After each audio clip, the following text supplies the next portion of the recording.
Hukum Republik Indonesia yang hari ini hadir di tengah-tengah kita untuk menerjemahkan bahwa memimpin itu bukan hanya dengan otak, tetapi memimpin itu dengan hati. Karena kecerdasan manusia yang tertinggi itu di perasaan, bukan di pikiran.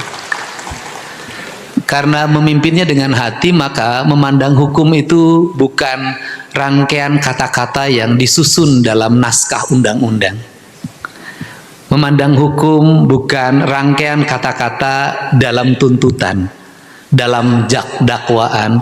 Memandang hukum bukan rangkaian kata-kata yang berisi vonis tentang sebuah keputusan. Tetapi memandang hukum adalah rasa adil yang hidup di tengah-tengah masyarakat. Hidup saya itu ditandai dengan dua hal di halaman rumah saya itu. Maka ada yang disebut dengan pos pengaduan ADM. Yang mengadu itu selalu isinya adalah air mata. Air mata yang pertama yang mengadu adalah mereka yang berbaring di rumah sakit belum bisa membayar rumah sakit. Mereka yang berbaring di rumah sakitnya sudah dibayar, sudah dijamin oleh BPJS, tetapi biaya untuk kehidupan keluarganya yang ditinggalkan, ongkos untuk bolak-balik dari rumah ke rumah sakitnya, biaya angkutannya, atau ada lagi Pak, korban pembegalan, matanya hampir keluar, minta diantar ke rumah sakit Cicendo karena BPJS-nya tidak bisa mengklaim. BPJS tidak bisa membayar korban pembegalan, BPJS tidak bisa membayar korban-korban kekerasan lainnya. Menurut saya itu yang tadi saya ketika berkumpul ini nota protes pertama saya pada BPJS.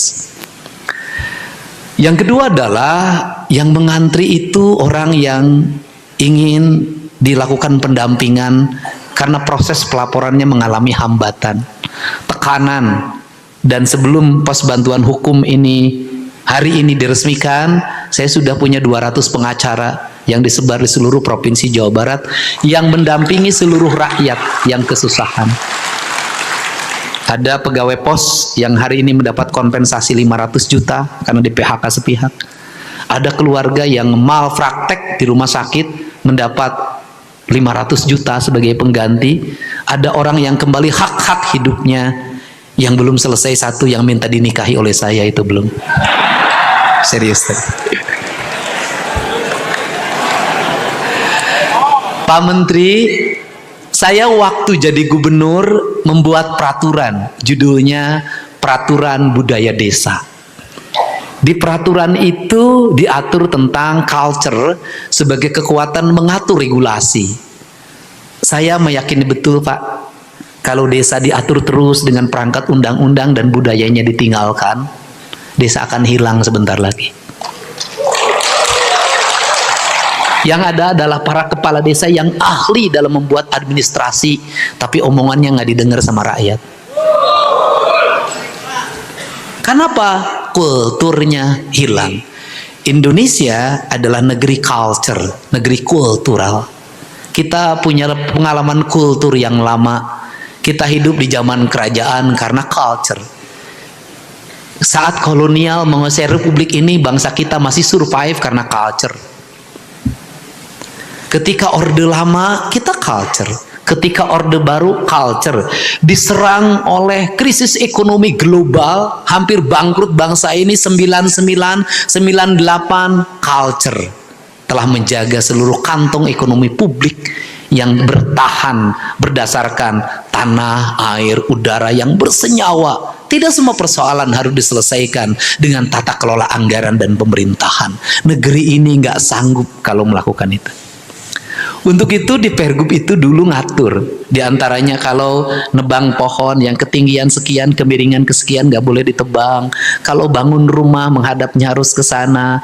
Kalau ada masalah hukum yang kasusnya pencurian apapun di bawah 10 juta tidak boleh dibawa ke ranah pengadilan. Kalau dia mencuri ayam karena lapar, maka yang harus dipanggil tetangganya, yang harus dipanggil RW-nya dan kepala desanya. Kenapa? Kalau orang mencuri karena lapar, yang salah bukan rakyatnya, yang salah pemimpinnya. Kenapa rakyatnya dibiarkan lapar? Maka dibuatlah tiap desa yang disebut dengan lembaga peradilan adat. Diisi oleh para tokoh. Berperanlah Babinsa, Babin Kamtibmas. Ketika Pak Jaksa Agung terpilih menjadi Jaksa Agung, maka keluarlah yang disebut dengan restorasi justice. Di restorasi justice ternyata orang mencuri motor karena istrinya sedang melahirkan. Menurut saya dia mencuri karena untuk kepentingan istrinya. Dan istrinya satu. Kecuali dia mencuri untuk kepentingan istrinya yang keempat. Itu tidak boleh restorasi justice. Kemudian saya melihat bagaimana dia dikembalikan dari hukumannya, dibebaskan, dan keluarganya diberikan kompensasi untuk pembayaran rumah sakitnya. Terakhir Pak, saya menangani seorang kuli konveksi di Garut. Dia menerima motor hasil curian karena dibeli di media sosial. Belinya 1,5 juta, dia hasil labung nama. Ternyata motornya motor hasil curian dan ditahan di Polres Sumedang. Saya waktu itu langsung bergerak menemui Pak Kajari, berkoordinasi dengan Bu Kajati pada jam Pidum. Akhirnya dibebaskan dengan restorasi justice. Dan ternyata yang dicurinya itu anak mahasiswa, orang Bogor kuliah di Unpad.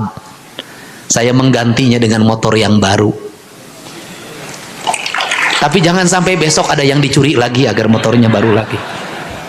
Kemudian karena waktu itu masa percobaannya harus bersihin masjid segala macam, saya bilang begini, nanti dia makannya dari mana?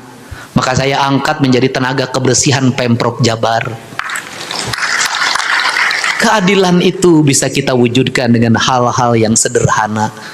Saya selalu mengatakan kalau orang mencuri 1 juta itu biaya penangkapannya berapa? Biaya penyelidikannya berapa? Biaya penyidikannya berapa? Itu saksi bolak-balik itu lebih dari 1 juta. Belum biaya tahanan. Terus ketika ditahan besoknya asalnya nyuri ayam, besoknya dilatih nyuri kambing. Kemudian dilatih lagi nyuri sapi. Berbahaya Pak. Untuk itu saya berucap terima kasih. Hari ini dibentuk dan 100% Pak, ini Posbakum di Jawa Barat dalam waktu 1 minggu. Karena yang tidak bikin saya ancam bantuan gubernurnya nggak turun. Maka saya berucap terima kasih, dan Pak Sekda, Kepala Biro Hukum, nanti hari Senin saya akan mengeluarkan peraturan gubernur tentang budaya desa yang di dalamnya ada klausul atau pasal yang mengatur dibentuknya lembaga adat desa untuk menyelesaikan konflik perselisihan di tingkat desa. Saya kemarin didatangi oleh Pak Yai dari Malang yang dosen. Saya ajak diskusi rame-rame luar biasa. Hari ini juga tetangganya akan bertemu saya. Mohon maaf itu dari Malang memang datang ke sini. Mungkin saya tidak terlalu lama karena diminta kalau Kang Dedi datang, kayaknya ini kelar seluruh masalah. Mungkin juga saya akan datang. Kenapa? Ternyata seluruh masalah di Indonesia itu bisa diselesaikan dengan dua. Dengan tawa dan dengan tangis. Tidak usah dengan kekerasan, tidak usah dengan ancaman, tidak usah. Karena kata orang Sunda, apalagi Siliwangi, ada yang disebut dengan ngadu bako. Di Indonesia itu masalah bisa diselesaikan dengan 2 hal, merokok dan minum kopi, selesai. Sudah. Yang tidak pernah selesai itu adalah istri yang selalu cemburu pada suaminya. Selesai. Kalau saya termasuk orang yang sudah terbebas dari rasa cemburu. Untuk itu nanti di Senin Pergubnya keluarin Pak Sekda, kemudian nanti di desa nanti ada jaksa masuk desa, kemudian ada Babinsa, Babin Kaptimas, tokoh-tokoh penting, nanti ada gubernur bersedia, mencuri karena apa ini? Ini memang terpaksa. Kalau terpaksa, udahlah sama gubernur ditangani, diganti itu yang bekas nyurinya. Dan mereka harus dibebaskan. Kenapa? Karena saya membayangkan Pak, orang miskin ketika suaminya sakit, miskinnya double. Kenapa? Dia berhenti bekerja, berutang Pak. Saya kebayang kalau orang miskin ditahan, dia habis anak-anaknya, gak bisa sekolah. Bisa jadi istrinya jadi PSK. Kenapa? Gak ada jalan. Kita ingin kemiskinan ini selesai, dan kita ingin keadilan ini tegak. Dan caranya satu, memimpin dengan hati. Pak Menteri, gedung ini ada pertemuan hari ini 3 kali. Pagi-pagi saya bertemu dengan 4.500 anak-anak yang sudah lulus pendidikan otomotif yang akan menjadi karyawan BYD, pabrik mobil elektrik Subang. Dan saya mensyaratkan pada seluruh industri di Jawa Barat tidak boleh ada lamaran kerja. Semua orang cukup diakses dari data, kemudian panggil, seleksi. Setelah lulus seleksi, baru dia ngurus SKCK, baru dia ngurus lamaran kerja. Kenapa? Jangan sampai orang lagi nyari kerja harus keluar biaya untuk kepentingan persyaratan kerja. Tadi cicing saya tengges nyaho turun dana desa tadi kuaing.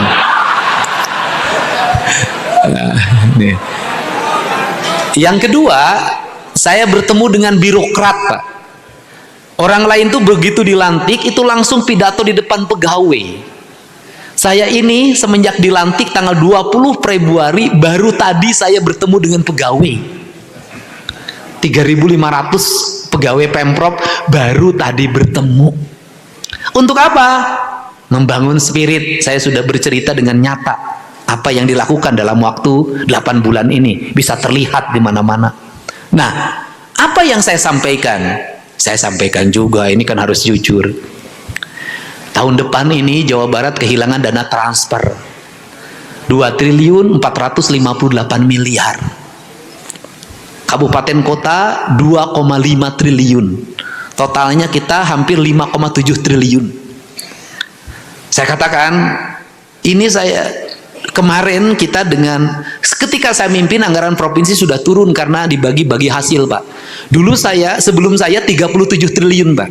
Ketika saya mimpin yang 6 triliun sudah bagi hasil dalam pajak kendaraan bermotor. Tinggal 31 Pak.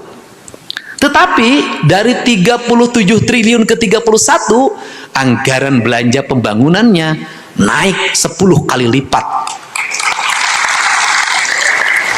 Saya boleh cerita deh, siapa tahu dibisikin sama Menke.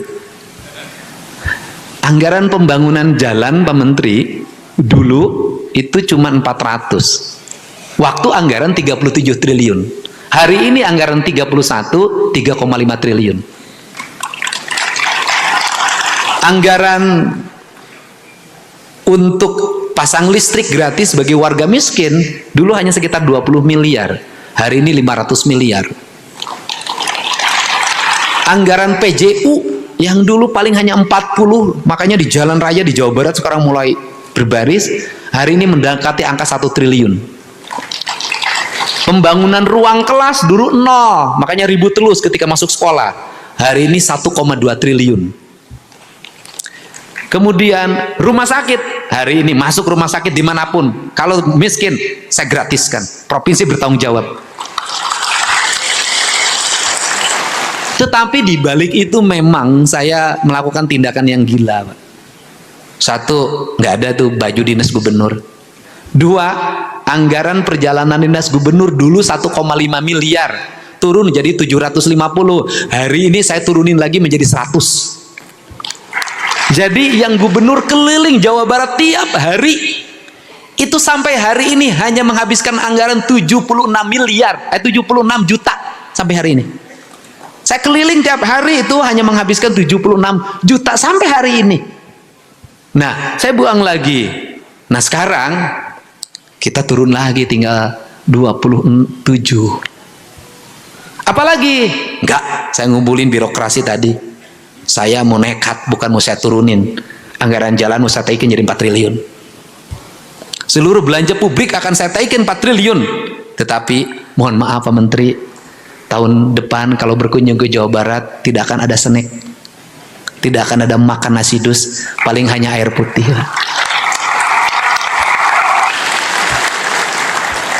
Mohon maaf, nanti listrik di Pemprov nyalanya hanya pada siang hari waktu kerja, malam akan dimatikan, yang nyala hanya di luar saja, di dalam tidak boleh nyala. Airnya akan dimatikan ketika jam kerja selesai. Pegawainya akan kami atur Pak, tidak boleh terlalu numpuk tiap hari, sebagian akan kami tugaskan kemana-mana untuk mengurangi beban, karena pegawai itu semakin banyak pegawai di kantor, semakin banyak pengeluaran listrik, semakin banyak pengeluaran biaya-biaya lain. Saya akan kurangi itu semua. Dan karena kantornya sekarang kantor digital, saya ingin buktikan diri, dan ini berlaku seluruh kabupaten kota sama semangatnya. Saya kemarin sudah kumpulkan, kita ini sudah diambil senapannya, sudah diambil pelurunya, tinggal bambu runcing. Jangan, karena apa? Leluhur saya dulu pernah menang dengan menggunakan bambu runcing. Masa saya tidak menang hari ini? Jadi bagi saya, keterujian seorang pemimpin adalah teruji di saat sulit, dia tetap bisa memenangkan dan melewati kesulitan itu. Itu titik. Kenapa? Karena kita katanya bangsa pejuang. Waktu retreat ada simbol petarung, maka kita tidak akan pernah berhenti untuk bertarung. Saya ini aktivis organisasi.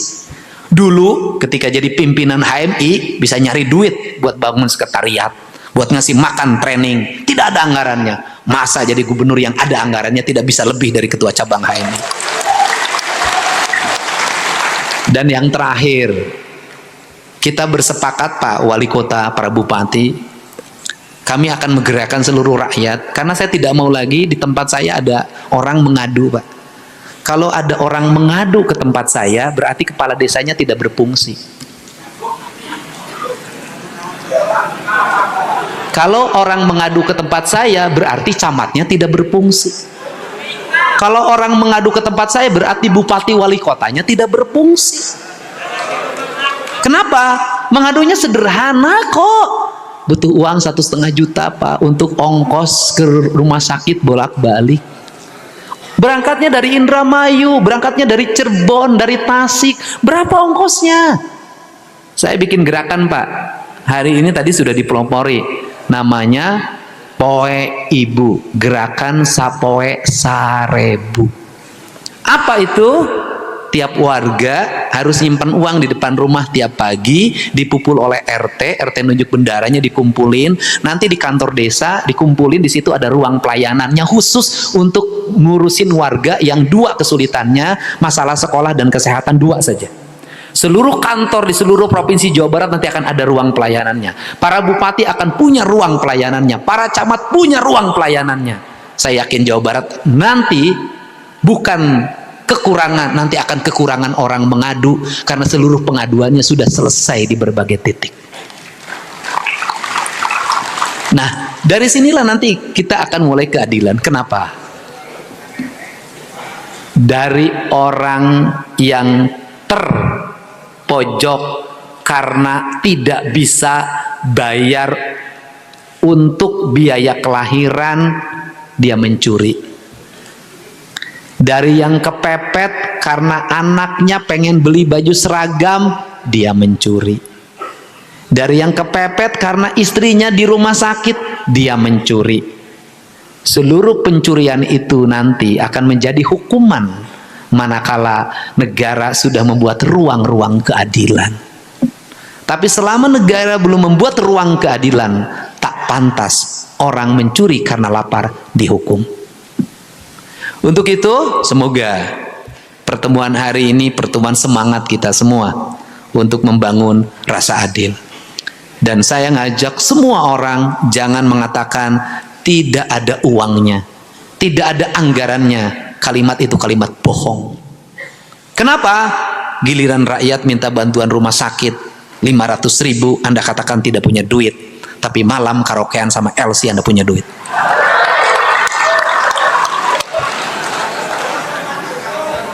Giliran rakyat minta beras 3 liter, Anda tidak punya duit, tapi nambah istri, Anda bilang selalu ada duit. Ini penting, Pak. Ini penting karena tugas-tugas kemanusiaan ini hal penting karena kita ditugaskan untuk menjadi pemimpin adalah untuk mewujudkan rasa adil di tengah-tengah masyarakat. Untuk itu mudah-mudahan pos bantuan hukum ini menjadi sarana untuk menyelesaikan berbagai konflik sosial. Dimulai dari tingkat RT, tingkat RW, tingkat desa dan kelurahan. Kalau seluruh RT, RW, tingkat desa dan kelurahan memiliki perangkat yang cukup, keuangan yang cukup atau fiskal yang cukup, dan kemampuan intelektual dan emosional yang cukup untuk menyelesaikan, negeri ini cukup selesai di desa. Karena negeri ini adalah hamparan desa dan kelurahan, titik. Itu saja.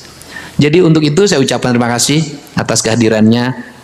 Semoga sore hari ini menjadi jalan. Dan yang terakhir, saya satu kegiatan itu digunakan untuk 3 kegiatan. Jadi gedung ini disewa oleh Dinas Pendidikan untuk kegiatan nomenklatur Dinas Pendidikan. Tapi digunakan oleh BKD dan digunakan oleh hari ini oleh Pemprov Jabar bersama Kementerian Hukum. Jadi gratis. Ini cara efektif dalam memanage. Dan saya meyakini betul orang-orang yang survive itu adalah orang-orang yang memiliki kekurangan dan orang-orang yang memiliki kesulitan dalam hidupnya. Jadi pemimpin yang diberikan banyak kesulitan sesungguhnya pemimpin yang sukses. Kalau pemimpin selalu mendapat kemudahan, bukan pemimpin sukses. Kalau saya dikasih 50 triliun, saya bukan pemimpin sukses. Tapi kalau saya dikasih 27 triliun, saya bisa membangun sama dengan 500 triliun, saya pemimpin sukses. Itu. Ini sarana latihan dan ini adalah jalan. Dan terakhir, saya ngajak pada para kepala desa semua, yuk kita berpikir tentang Indonesia masa lalu. Bagaimana? Dulu kepala desa dipimpin oleh Kuwu dan Jaro. Tidak ada dana desa.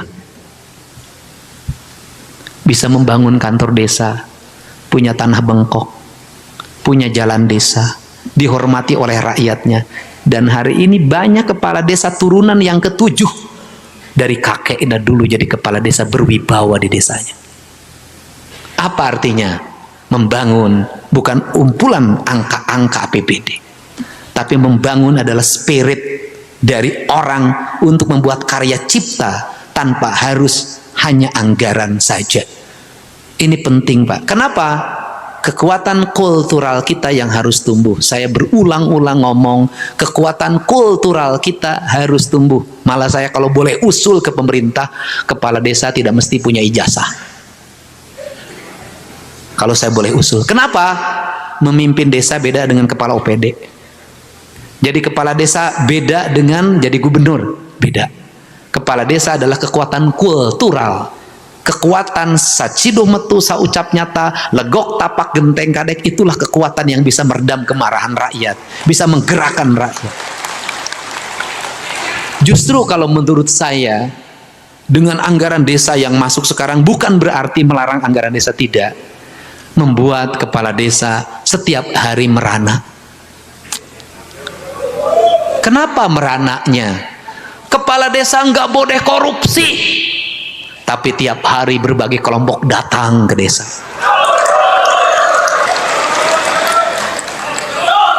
Orang bertemu gubernur susah, nggak bisa nembus, Pak.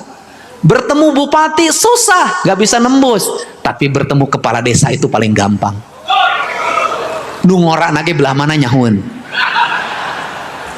Nah kita ngomong realitas. Yang berkunjung ke desa itu pulangnya pasti diamplopin. Sekali berangkat gocap, gocap, gocap. Kali 10 500. Rombongannya ada pagi jam 8, siang, sore. Digabungin sehari 2 juta. Sebulan berapa? Sebulan bisa 60 juta. Ngambilnya di mana ya dana desa? Nanti diperiksa lagi inspektorat, dihitung lagi. Nambah deui rokok. Nanti ujungnya masuk kejaksaan, harus dikembalikan itu ke kas negara dalam waktu cepat.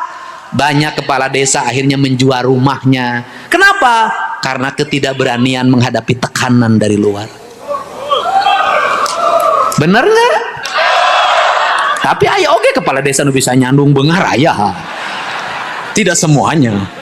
Nah, ini kan itu juga terjadi di kepala sekolah.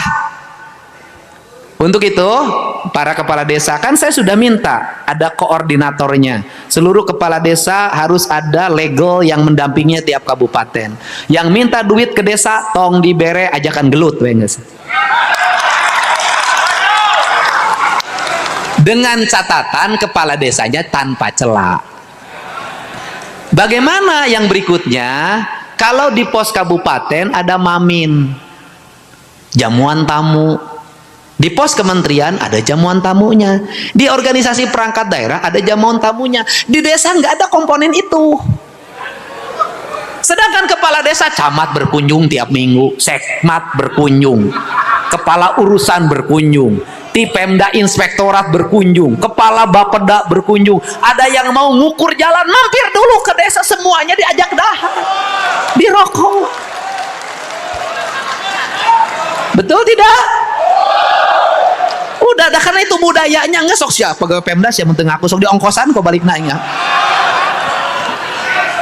Berkunjung, makanya selama saya jadi gubernur tidak ada lomba desa, nggak ada. Kenapa? Karena apa? Hadiahnya cuman sertifikat, oloknya gede.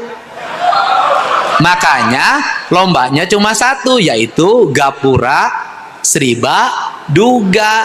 Mereka yang terpilih desa terbaik mendapat 9 miliar dalam bentuk anggaran pembangunan. Selesai.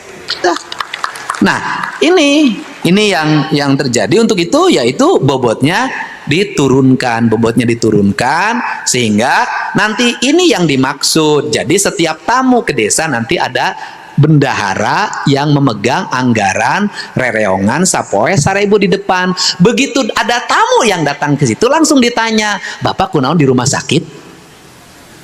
Padahal mah arek meres, tetulus balik deui.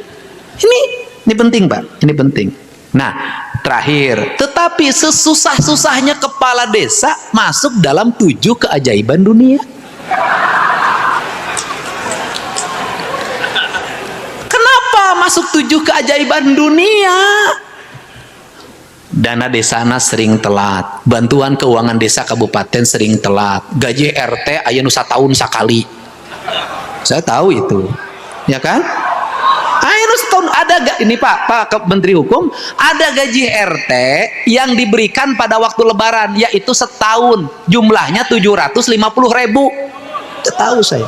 Nah, itu ada yang begitu, tapi ada juga yang sudah sejahtera. Nah, apa 7 keajaibannya? Padahal kantor desanya sudah minus, tapi masih punya istri 2.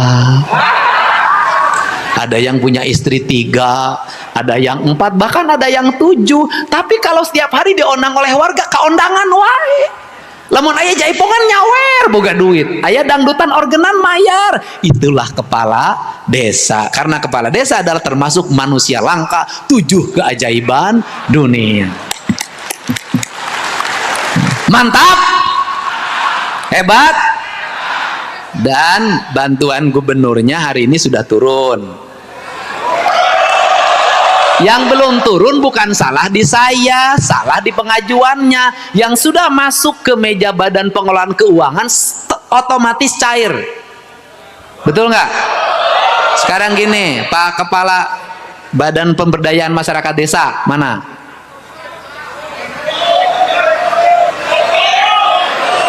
Nah, masalahnya di mana? Ayo. Oh. Cicing siapa aja dog siapa? Gerowokan wae. Sini kita jelasin, ulangi rakeun aing. Lumayan akhir tahun 130 juta ge lumayan. Benar tak? Nah, ngomong. Kalau itu, oh. Izin saya jelaskan Pak Gub. Proses verbal dilakukan dari mulai tingkat kabupaten. Sampai dengan sekarang masih tersisa 50% verbal di kabupaten. Kemudian yang sudah sampai verbal di kabupaten teh artina datana can asup ke provinsi di kabupaten keneh. Yap. Semua ada di dalam sistem Pak. Jadi tidak manual. Kemudian proses pencairan di September itu memang baru 97. Hari ini berapa hari ini? Hari ini sudah mendekati 1.100 Pak. Udah, saya kasih target ya. Hari Senin sudah cair semuanya. Yap.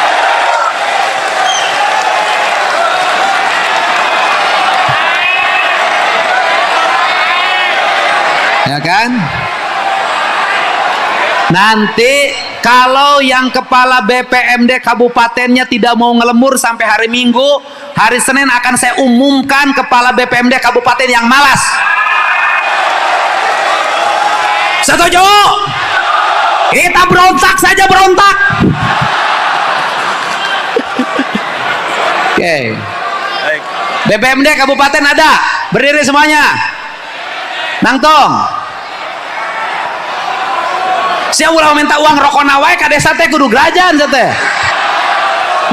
Ya, nanti langsung Pak diumumin di media sosial saya. Hari ini Bapak masukin ke media sosial saya, kirimin, saya umumin BPMD termalas di Provinsi Jawa Barat ini. Siap. Oke? Siap. Mantap. Oh, kanu duit mah. Ulang ngagulung dirinya, pindah ke luhur pindah. Ejang. Ulang ngagulung napanto. Pak Kepala, saya tuh kalau dengan kepala desa tuh kayak temen. Awas, tapi siala mundu 130 juta aku siap pakai kakarokean ku aing awas ya.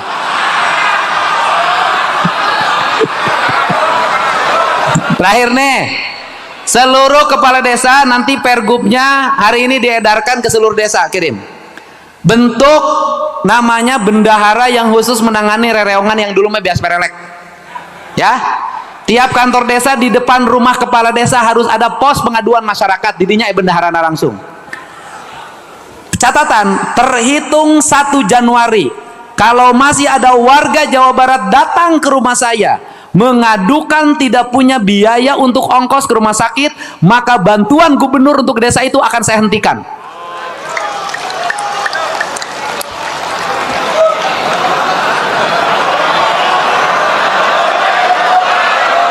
Kenapa? Karena saya tidak mau anggaran jatuh pada pemimpin yang tidak punya kepekaan dan empati pada rakyatnya. Itu serius, dimasukin Pak klausulnya. Bangsa Indonesia ini kalau tidak dipaksa tidak akan bisa. Dan kemudian nanti sistemnya bagaimana? Kalau desa tidak mampu, maka bendahara desanya nanti WA ke bendahara kabupaten kota. WA, nanti ada grup WA-nya dan itu dikelola oleh gubernur langsung. Nah kemudian kalau tidak mampu, memang uangnya habis, nanti langsung ke WA-nya gubernur. Nanti ada grupnya dan nanti akan kita bantu karena tim saya ada di setiap kabupaten. Di setiap kantor kepresidenan itu ada tim saya yang akan jalan. Selama ini tim saya jalan menjemput dari sana tiap hari. Mungkin kepala desanya nggak tahu. Jangan sampai gubernur lebih tahu dibanding kepala desa. Ini penting, Pak. Kenapa? Saya tidak boleh jadi kepemimpinan yang hanya sendiri yang bergerak. Kebaikan yang saya lakukan harus dilakukan oleh seluruh pemimpin di Jawa Barat. Siap? Oke. Mantap.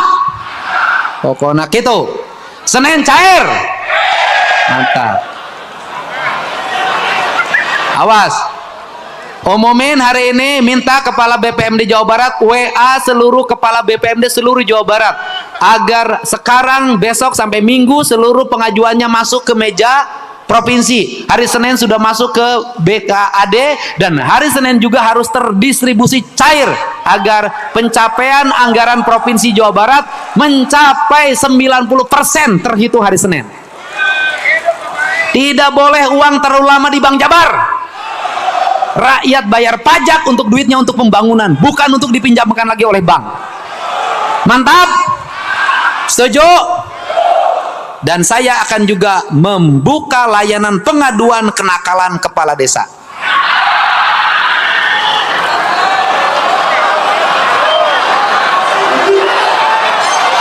Lebih baik rakyat ngadu sama saya. Pasti kepala desanya saya nasehatin dibanding ngadu sama yang lain, saya diperes kena. Betul tidak? Dan saya juga membuka pengaduan bagi istrinya yang disakiti.